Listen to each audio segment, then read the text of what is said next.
pemberian abolisi ini juga tentu saja membuat Prabowo menang banyak gitulah secara politik. Nah, ini kemudian akan membuka semacam koalisi besar. Langkah PDIP ini membuka peluang terjadinya koalisi besar antara partai-partai politik utama. Menurut saya jelas-jelas ini pragmatisme politik di mana dia sebagai partai besar berusaha juga mencari cara untuk bisa memaksimalkan pengaruhnya di dalam pemerintahan tanpa harus menjadi bagian dari koalisi pemerintahan secara langsung.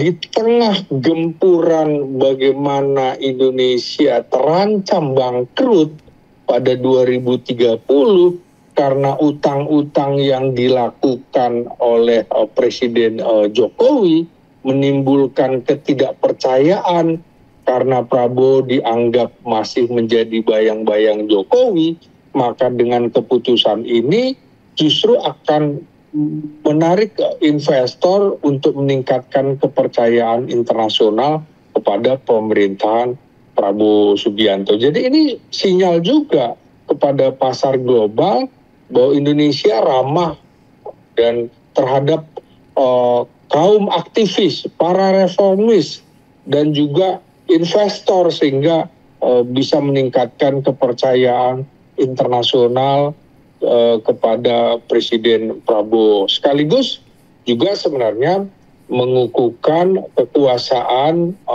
Presiden Prabowo dengan konsolidasi kekuasaan dan memperkuat posisi politik Prabowo ini. Justru orang akhirnya melihat, oh iya ya, ternyata Prabowo pelan-pelan bisa lepas dari bayang-bayang kekuasaan atau dugaan kejahatan yang pernah dilakukan Presiden Jokowi.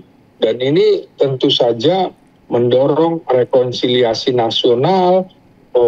Ini malah bisa menyatukan kubunya Anies, kubunya PDIP, karena sekaligus pendinginan politik pasca Pilpres yang masih banyak belum move on begitu ya Bung, dengan tampilnya sosok Gibran di sebagai wakilnya Prabowo itu kan juga membuat publik masih sebel banget gitu kan dengan Prabowo gitu kan.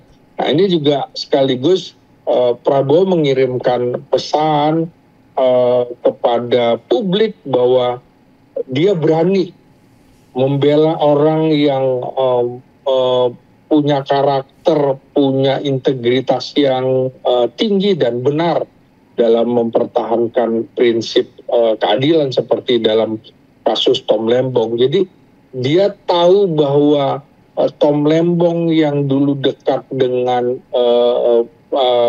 Jokowi kemudian dilepehkan begitu aja oleh Jokowi, maka ini Prabowo dengan memaafkan dengan pemberian abolisi kepada Tom Lembong ini sekaligus menunjukkan bahwa Prabowo berani berhadap-hadapan, keputusannya, kebijakannya berbeda dengan keputusan Jokowi yang dalam tanda petik memenjarakan Tom Lembong itu. Jadi pemberian abolisi ini juga tentu saja membuat Prabowo menang banyak gitulah secara politik. Kira-kira begitu, Bung. Ya, sekarang kalau misalnya kita bicara tukar tambah ya, misalnya bahwa ada kesepakatan Megawati atau PDIP masuk ke dalam kabinet, atau barangkali dia jangka pendek tidak diganggu kepemimpinan PDIP, artinya partai PDIP ini tidak dicopet, kan begitu?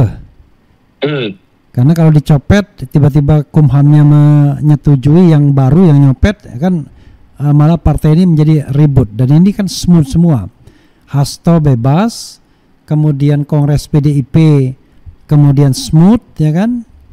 Ya. Dan apalagi tukar tambahnya menurut Anda sehingga nanti akan makin menguatkan bahwa PDIP in, Jokowi out? Apakah misalnya paketnya itu Kapolri harus diganti, atau Gibran akhirnya disetujui dimakzulkan walaupun tidak sekarang, mungkin 2 atau 3 tahun ke depan, dan kemudian ada skenario digantikan dengan Puan Maharani atau nama lainnya misalnya? Bisa Anda sebutkan barangkali tukar tambah lainnya, tidak hanya sekedar Hasto bebas? Silakan.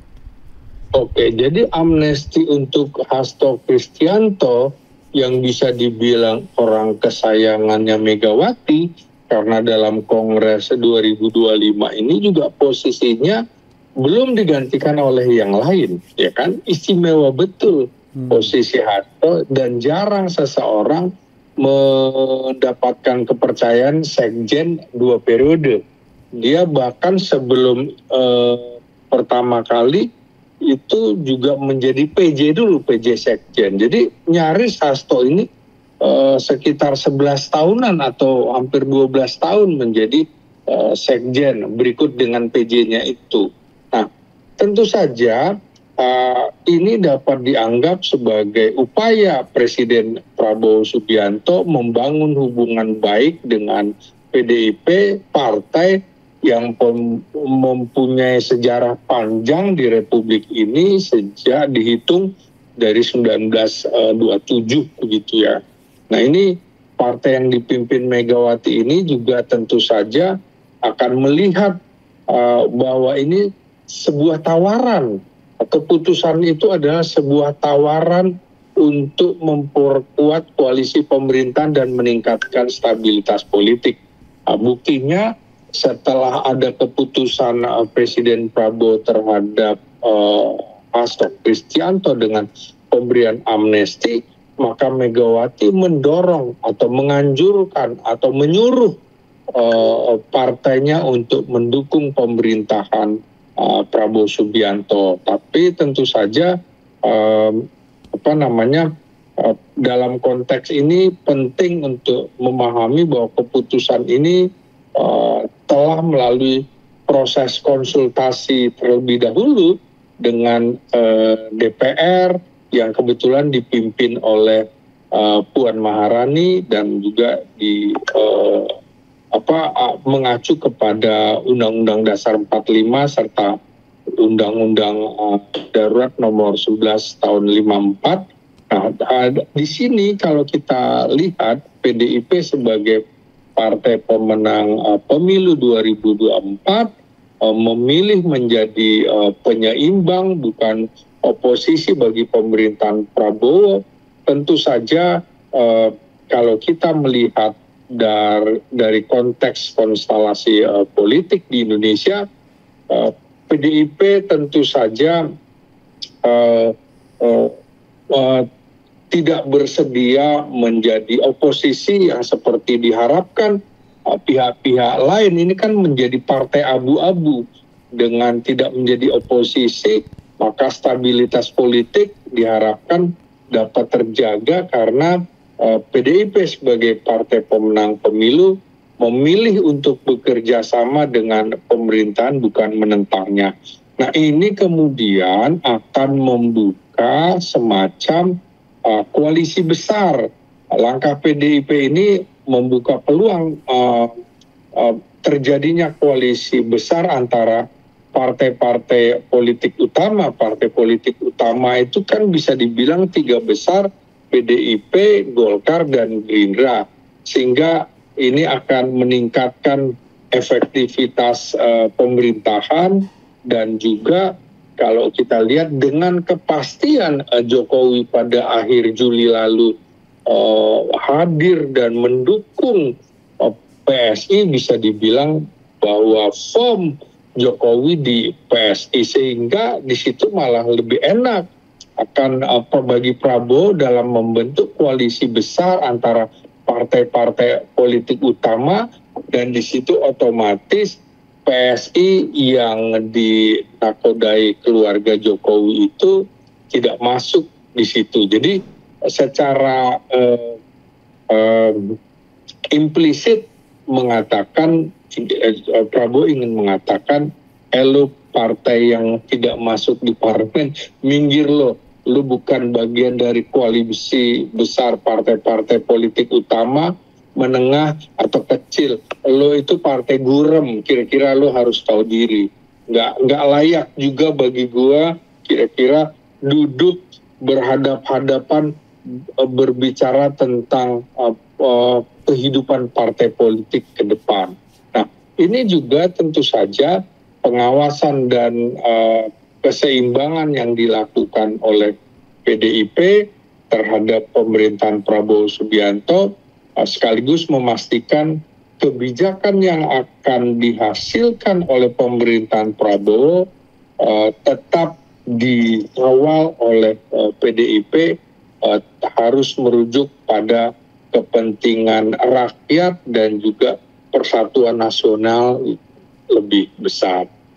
Ini juga menurut saya pragmatisme politik yang sama-sama dilakukan oleh Prabowo dan juga oleh Megawati. Mengapa? Karena sikap PDIP ini juga menurut saya jelas-jelas ini pragmatisme politik, di mana dia sebagai partai besar berusaha juga mencari cara untuk bisa memaksimalkan pengaruhnya di dalam pemerintahan tanpa harus menjadi bagian dari koalisi pemerintahan secara langsung.